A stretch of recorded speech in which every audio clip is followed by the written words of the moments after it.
Buen día, estudiantes. Continuamos ya con el último tema, que son los protozoos, los cuales también se estudian en parasitología. Pero nosotros los estudiamos acá en microbiología debido a que son microorganismos, los cuales necesitan de técnicas especiales para poder observarse en el microscopio. Esa es la razón como utilizamos de instrumento microscopio y también técnicas especiales para observarlas en microscopio, es que lo estudiamos nosotros aquí en microbiología. Vamos a encontrar características generales de los protozoarios. Entre las características que vamos a encontrar nosotros de los protozoarios es que son unicelulares. Ellos van a ser microorganismos formados por una sola célula, aunque en algunos tipos de protozoos los podemos encontrar nosotros formando colonias. Este tipo de colonias también lo vamos a encontrar nosotros, ¿no? en los protozoarios. Y encontramos algunos también que pueden tener algunos tipos de etapas de vida multicelulares, pero serían algunas etapas de su vida. ¿Ok? Son microscópicos, como ya mencioné anteriormente. Al ser microscópicos necesitamos de algunas técnicas para estudiarlo, y también entonces vamos a necesitar nosotros del uso del microscopio para poder llevar a cabo este tipo de estudio. Ellos van a tener todo tipo de simetría. Pueden tener simetrías bilaterales o simetrías transversales, así que encontraremos distintos tipos de simetrías dentro de lo que es el grupo de los protozoarios. Sin capas germinativas. ¿Esto qué quiere indicar?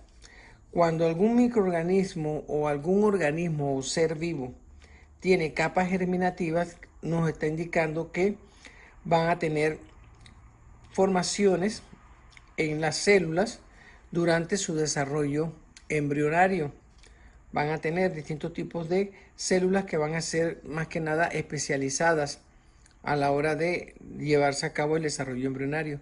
En este caso no vamos a tener capas germinativas, o sea que no vamos a tener células que van a ser especializadas durante el desarrollo embrionario. O sea que no tenemos estas capas germinativas. Son eucariotas. Y como eucariotas van a tener orgánulos especializados. Algunos de estos eucariotas van a tener ectoplasma.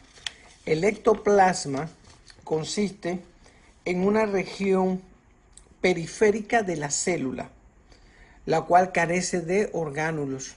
Ese sería el ectoplasma. Otros van a tener entonces van a tener endoplasma, y en el endoplasma es una región interna donde van a estar localizados los orgánulos estos especializados. Podemos encontrarlos que también son de vida libre y que van a presentar todo tipo de simbiosis. Entonces, dentro de esto encontramos que vamos a tener microorganismos que van a presentar mutualismo, protozoarios que van a presentar mutualismo, o sea, la asociación de dos o más organismos de especies o de seres vivos que se van a beneficiar entre sí. En el mutualismo, ambos microorganismos, ambos seres vivos, no hablemos de microorganismos, porque puede ser un ser vivo macroscópico con un parásito, con un protozoario, perdón. Y entonces, en este momento, los dos se van a beneficiar. Hay un mutualismo. ¿Ok? Tenemos también el comensalismo. Dentro del comensalismo vamos a tener asociaciones de seres vivos donde uno se va a beneficiar, uno de los dos se va a beneficiar y el otro no se beneficia ni se perjudica. Simple y llanamente puede convivir con ese tipo de ser vivo, pero no le hace ningún tipo de efecto ni beneficioso ni perjudicial. Por el contrario, en el parasitismo, sí, uno de los seres vivos se va a beneficiar y el otro ser vivo se va a ver entonces perjudicado. Esas son formas que ellos tienen de convivir. Podemos nosotros también observar dentro de los protozoarios distintos tipos de locomoción. Vamos a encontrar una locomoción que va a ser por cilios o por flagelos. Se van a poder movilizar por cilios o por flagelos. Uno de los más comunes que ustedes han tenido que ver en aguas estancadas es el paramecium, que es completamente ciliado por todos lados. Aún así no vamos a encontrar nosotros ningún tipo de diferencias en cuanto a la estructura de los cilios y de los flagelos. No vamos a encontrar ningún tipo de diferencia interna. Simple y llanamente van a diferir en movimientos. Difieren en movimientos porque los cilios por lo general son más cortos y rodean casi toda la célula. En cambio el flagelo va a estar en un extremo del protozoario y puede ser un flagelo o pueden ser dos flagelos. En algunos casos también hay más de dos flagelos, de 2 a 4 flagelos, pero los cilios no. Por lo general los cilios vienen rodeando todas las células y son más cortos y los flagelos son más largos. Entonces sí va a haber diferencias en cuanto al movimiento. Si observamos nosotros la figura esta que tenemos aquí, es la estructura interna. Vamos a ver, encontramos microtúbulos. Estos que son aquí son, al hacer un corte transversal y lo ponemos aquí, vamos a encontrar los microtúbulos. Estos microtúbulos que forman parte del axonema, que es todo esto que está aquí, todo entero, el axonema, vemos que estos microtúbulos están en pares y de 9. Entonces se le dice 9 más 2 porque en el centro hay 2. Entonces ellos van a estar aquí, alrededor son 9 y aquí vemos 2. Van a tener también el cinetosoma, que lo observamos aquí. Miren el cinetosoma, cómo está formado por distintos tipos de microtúbulos. Y este tipo de cinetosomas, para poder darle movimiento, ya sea al cilio o al flagelo, va a requerir de energía, ATP. Es un movimiento que requiere de energía. Tenemos otro tipo de locomoción, que es una locomoción por pseudópodos. Esta locomoción es característica de las amebas, de las entomoebas. Es característica. Y está basado en distintos tipos dependiendo del citoplasma. Y podemos encontrar distintos tipos, como son los lobopodios, los filopodios, los reticulopodios y los axopodios. Es una locomoción que van a tener ellos por medio de pseudópodos. Aún así, hay algunos tipos de protozoarios que no van a tener movimientos. Esos son los que nosotros denominamos sésiles, que no tienen ningún tipo de movimiento. Vamos a hablar un poco sobre lo que son los lobopodios, filopodios, reticulopodios y axopodios, para que ustedes tengan un conocimiento más general de eso. Lobopodios. En los lobopodios van a ser extensiones que van a ser gruesas, cortas. Vamos a pasar un momentito a la anterior. Cuando me refiero de extensiones me estoy refiriendo a esto. ¿Ves? Este es el pseudópodo. Ustedes lo ven aquí. Este es un pseudópodo. Y entonces ese tipo de pseudópodo es el que nos estamos refiriendo, que va a ser grueso, va a ser cortos y con extremos redondeados. Es típico de una amebozoa. Es muy típico. ¿Ok? Cuando hablamos de filopodios, el pseudópodo va a ser más fino y con los extremos terminados en punta, consistiendo principalmente en ectoplasma, que es lo que mencionamos al principio cuando hablamos de ectoplasma, que es una región periférica de la célula que carece de organelos o orgánulos. Tenemos también los reticulopodios, que son pseudópodos reticulados, en donde los finos pseudópodos individuales se amontonan entre sí y forman una especie de red irregular en el exterior del protozoo. Es muy común en los foraminíferos, es muy común. Y tenemos por último los axopodios, que son pseudópodos finos, largos y rígidos, que contienen complejos grupos de microtúbulos envueltos por citoplasma. Los microtúbulos son los que mencionamos nosotros anteriormente. ¿Ok? Aquí tenemos un movimiento por pseudópodos, obsérvenlo. Aquí va a haber una fagocitosis, si ustedes se dan cuenta.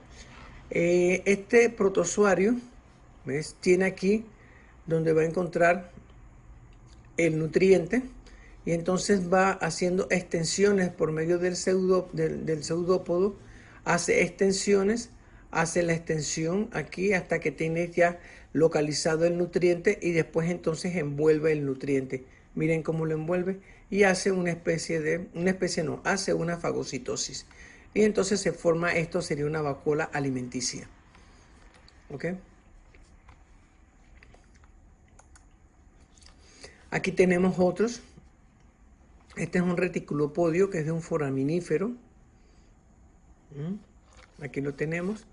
Aquí tenemos otro que este es corto, de cilios cortos, gruesos. Lo tenemos acá. Otros también, que son otros tipos de pseudópodos. Otro tipo de características que vamos a tener nosotros de los protozoarios. Algunos de ellos van a tener endoesqueleto o van a tener exoesqueleto simple. Otros no van a tener ni endoesqueleto ni exoesqueleto, simplemente van a estar desnudos. ¿Okay? Esas son características que podemos encontrar. O sea, no podemos nosotros de repente decir que todos van a tener endoesqueleto, no. O que todos van a tener exoesqueleto simple, no.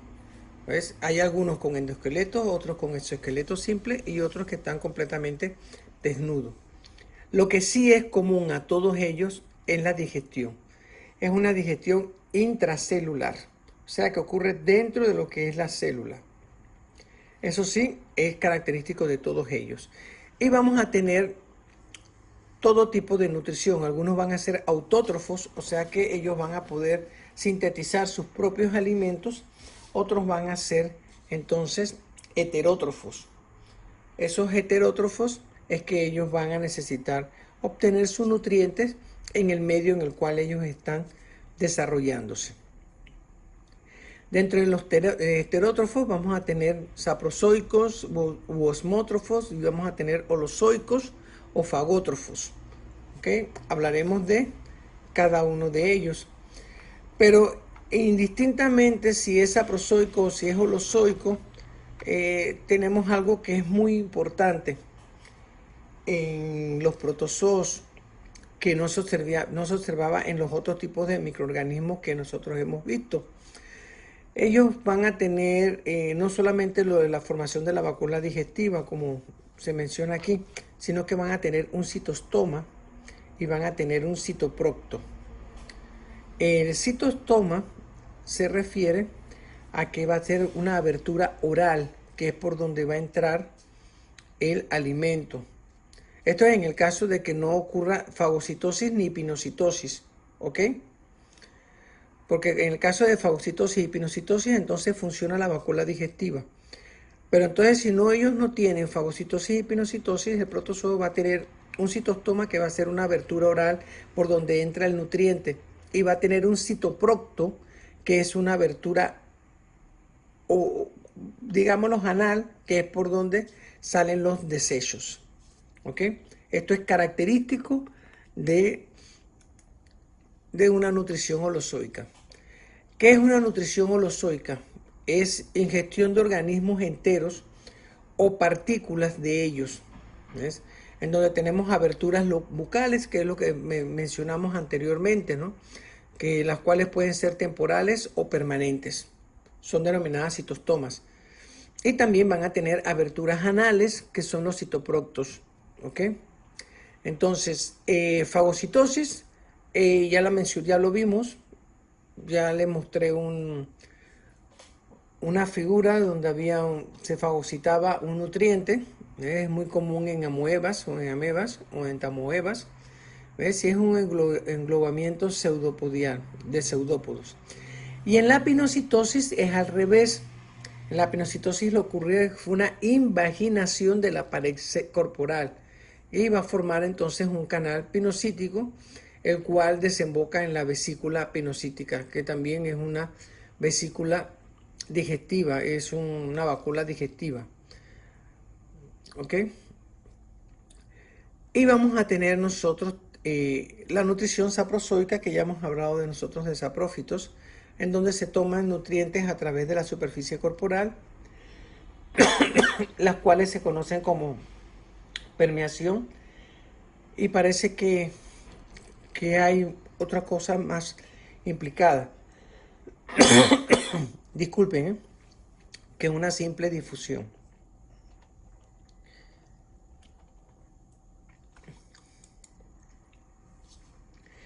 Otro tipo de características de los protozoarios. Vamos a tener protozoarios que son acuáticos y protozoarios que van a ser terrestres. Eso es algo típico que nosotros vamos a encontrar en ellos. ¿Ok?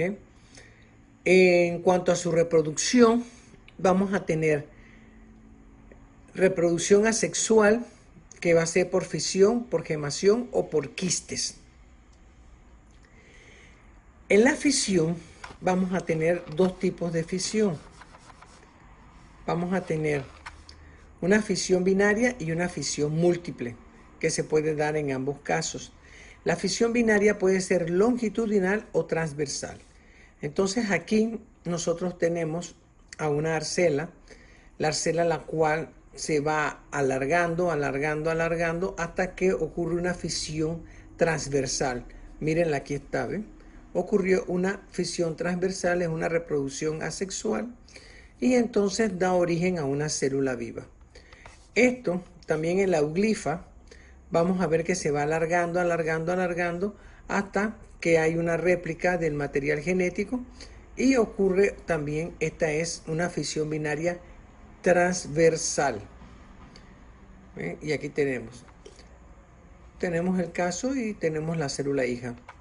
Acá vamos a tener fisiones binarias longitudinales, como es el caso del tripanosoma y de la euglena. Si se dan cuenta, ¿ves?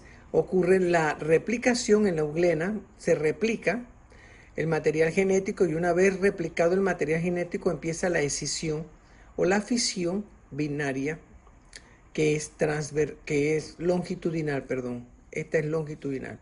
Y aquí ocurre lo mismo. Aquí está el material genético en el tripanosoma. Esto es característico de un tripanosoma, ¿eh? Además del flagelo, la forma está ondulada. Pero ustedes ven bueno, lamentablemente no pueden observar en microscopio, ¿no? Pero si hubieran podido observar en microscopio y ustedes ven un microorganismo que tiene esto ondulado, inmediatamente es un tripanosoma. Aquí hay una replicación de material genético, se replica el material genético, una vez que se replica el material genético, entonces tenemos nosotros que empieza la escisión o la fisión longitudinal. Y tenemos otra que es la fisión múltiple, la esquizogonia y la esporogonia, y aquí lo vemos, ¿no? Vemos aquí cómo se hacen las escisiones múltiples, ¿ves?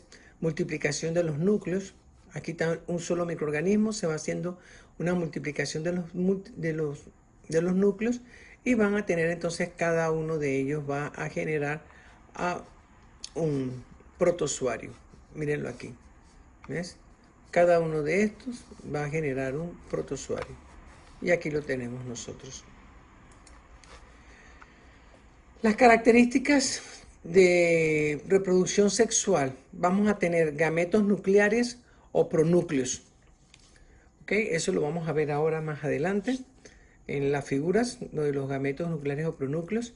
Y vamos a tener isogametos y también va a haber anisogametos. ¿Qué son isogametos y qué son anisogametos? Los isogametos es que los gametos que vamos a tener nosotros, tanto minus o plus, que son negativos o positivos, van a ser de igual morfología. Eso se llama isogametos.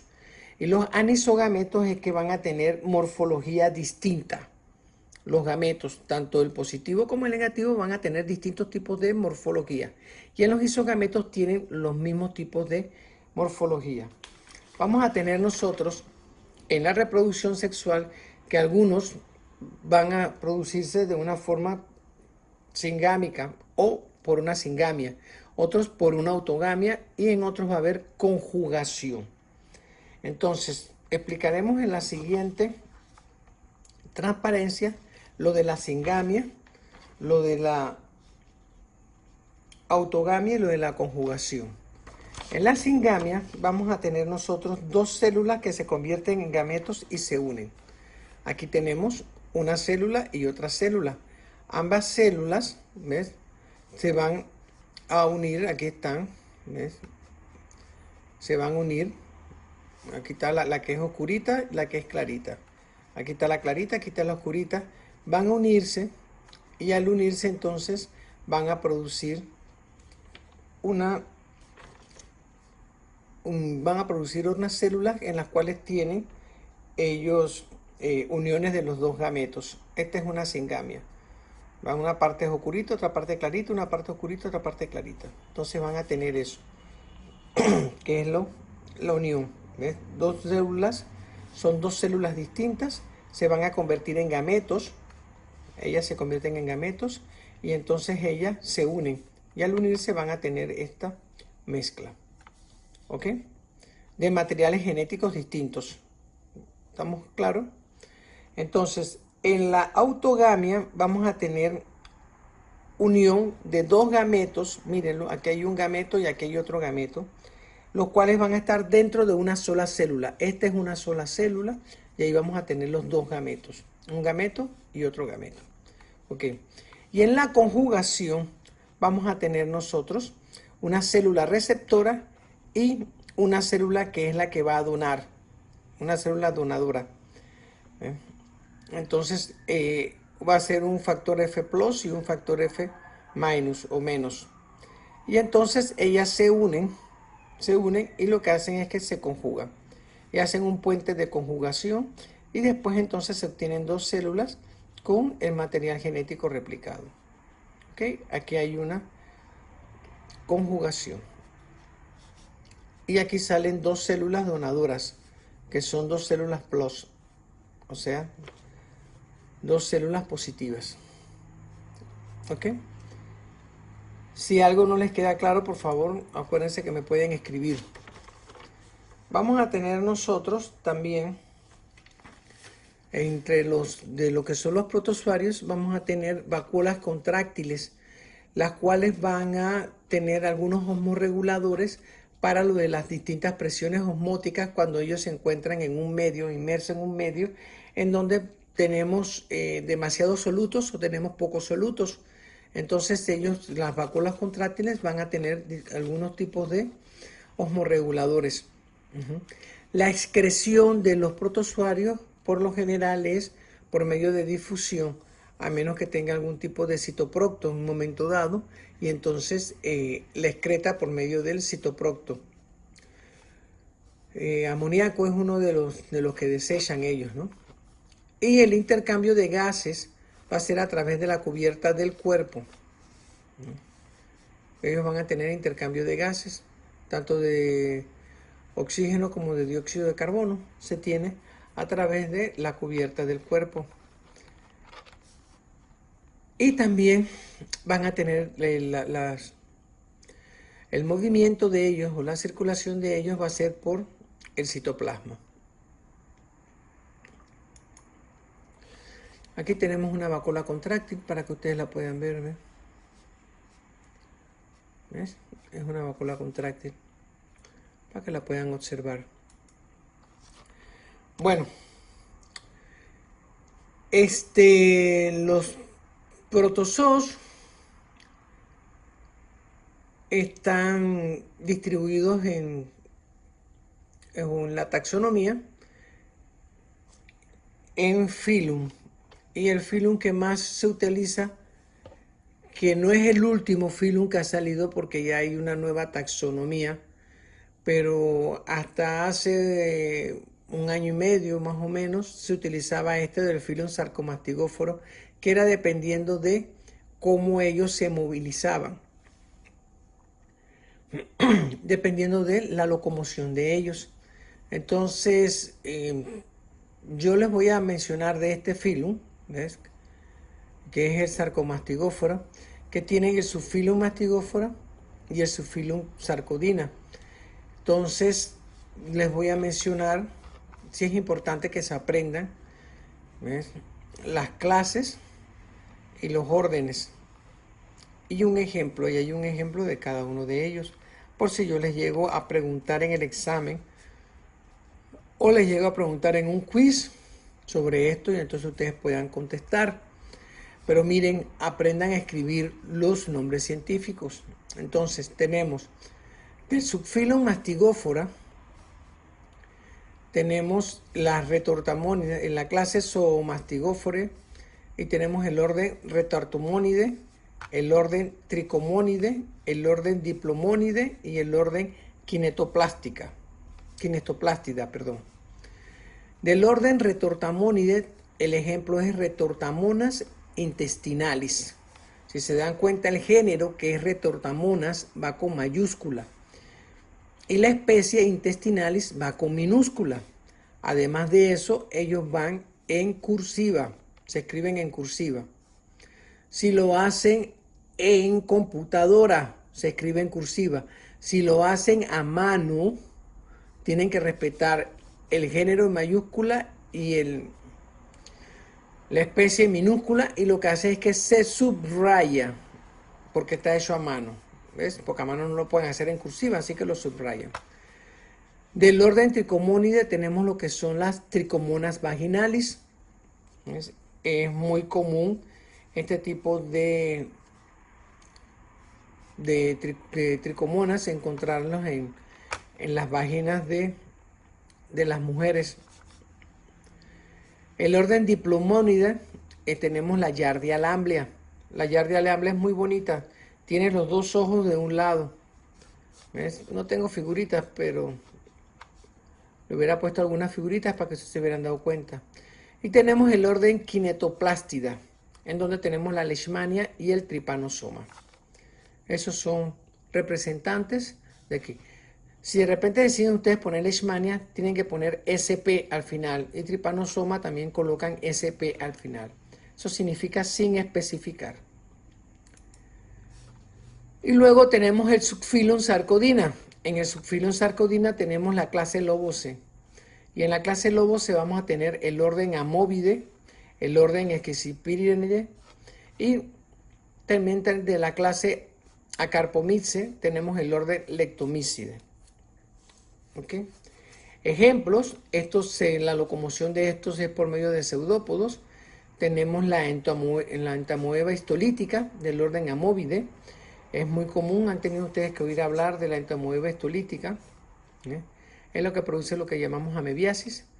Tenemos también nosotros la acantamoeba, lo tenemos dentro del orden Amóvide. Por otro lado tenemos el orden Esquisipirenidae. Tenemos la Naegleria SP, aquí se coloca SP, acantamoeba SP. Se me olvidó colocarlo ahí, pero para que ustedes sepan. Este es muy común que da meningitis, la Naegleria.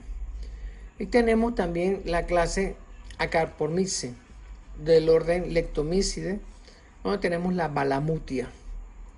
La Balamutia SP también. Ya con esto, muchachos, terminamos el semestre y espero haber contribuido al conocimiento de ustedes en cuanto a lo que es microbiología general. Hasta luego.